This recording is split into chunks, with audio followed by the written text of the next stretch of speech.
네, 안녕하십니까. 윤희조입니다. 예, 반갑습니다. 예, 오늘은 지난 시간에는 마음은 변화한다, 마음은 안다 라고 하는 마음의 가장 큰 특징 그 두 가지를 바탕으로 그리고 인간을 가능적 존재와 기능적 존재로 바라볼 수 있다 라고 하는 것이 불교에 있어서의 마음의 가장 큰 특징, 불교 심리학에서 바라보는 인간 관, 뭐 이렇게 볼 수 있겠죠, 그죠? 마음의 특징 그리고 또 인간을 바라보는 인간관 이 두 가지라고 볼 수 있습니다. 그러면은 도대체 이러한 마음의 이러한 특징 내지는 그리고 인간을 이렇게 바라보는 데 있어서 그 적을 한번 살펴볼 수가 있습니다. 이러한 불교 심리학이라고 하는 것은 뭐 어쨌든 간에 그 부처님으로부터 시작되는 학문인지라 도대체 부처님은 지금 무엇 때문에 마음과 인간을 이런 식으로 바라봤을까라고 하는 것에 한번 초점을 한번 이번 시간에 한번 설명을 한번 해보도록 하겠습니다. 이거는 부처님께서 도대체 어떤 문제의식 때문에 부처님이 그런 식의 깨달음을 얻을 수 있었던가, 무슨 문제를 해결하기 위해서 부처님은 출가를 했었고, 그리고 또 어떤 해답을 얻었을까라고 하는 측면을 한번 살펴볼 수 있을 것 같습니다. 그 측면을 바라보면은 부처님이 마음을 저렇게 보고 인간을 저렇게 본 이유를 알 수 있을 것 같아요.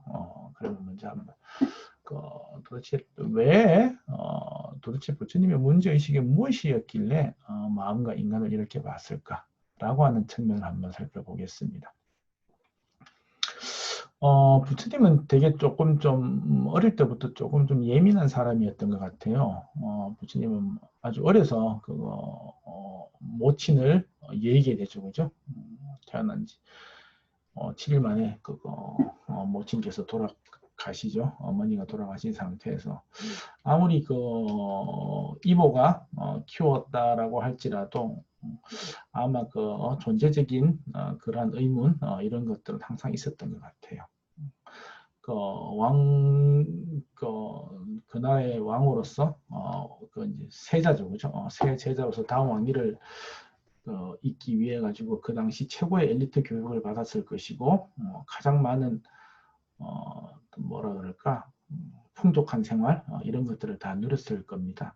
그럼에도 불구하고 도대체 무엇이 부족했길래 부처님은 그러한 출가의 길을 택했을까라고 하는 것을 한번 살펴볼 수 있을 것 같아요. 부처님께서 출가하신 이유, 즉 부처님의 문제의식은 괴로움을 어떻게 하면 소멸할 것인가라고 하는 것이었습니다. 그런데 그때 그 괴로움은 어떤 괴로움이냐 그러면은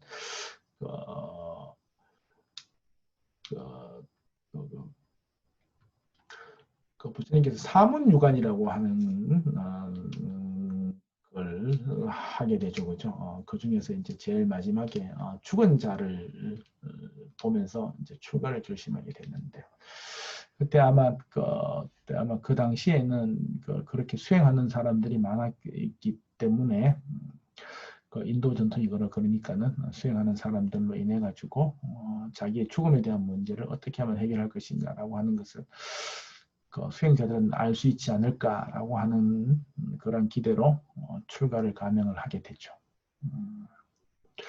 궁극적으로 보면은 부처님도 또한 죽음의 문제, 인간이라면 누구든지 피할 수 없는 그 문제에 집중을 하게 됩니다. 죽음의 문제.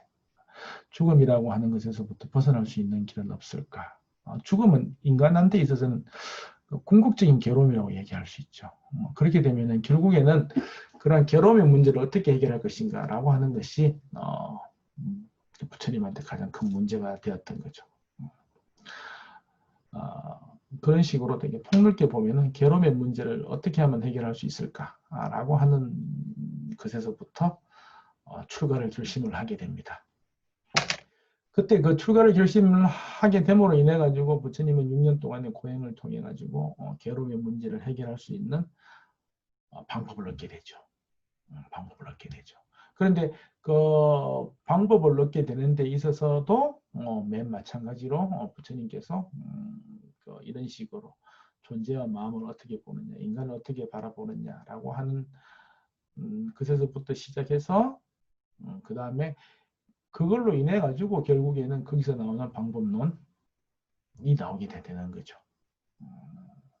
그러한 그 부처님의 이론과 방법론이 아주 절묘하게 잘 접목되어 있는 그러한 이론이 있습니다. 이 이론은 사성제라고 불리는 이론입니다. 네 가지 성고기한 진리 이렇게 이야기를 합니다. 그 사성제라고 하는 것을 통해 가지고 부처님께서는 괴로움의 현실이 어떻고 그러한 괴로움의 원인이 어떻고 그러한 괴로움이 과연 그러면 어떻게 소멸을 할 것인가 라고 그리고 또 그렇다면 이러한 괴로움이 소멸된 상태는 또 어떤 것인가 라고 하는 것을 이 네 가지를 동시에 이야기하고 있습니다. 그러면 이 사성제라고 하는 것을 통해서 부처님께서는 자신의 그 모든 문제의식과 그 해결 방법론을 딱 집대성해 놓은 거죠. 이 네 가지로 딱 묶어 놨습니다. 이런 사성제를 통해서 부처님은 괴로움을 해결하려고 했고 부처님께서는 본인도 이 괴로움을 해결하는 것에다가 모든 초점을 맞추었고 제자들을 가르칠 때에도 항상 괴로움을 제거하는 방법, 괴로움을 대해서 이야기를 하셨습니다. 그렇기 때문에 부처님은 인간에게 있어서의 그러한 당면하고 있는 괴로움, 실존적인 괴로움을 어떻게 바라보고 어떻게 해결하고 어떤 방법론으로 해결해야 되는지 그거를 말씀을 하셨죠.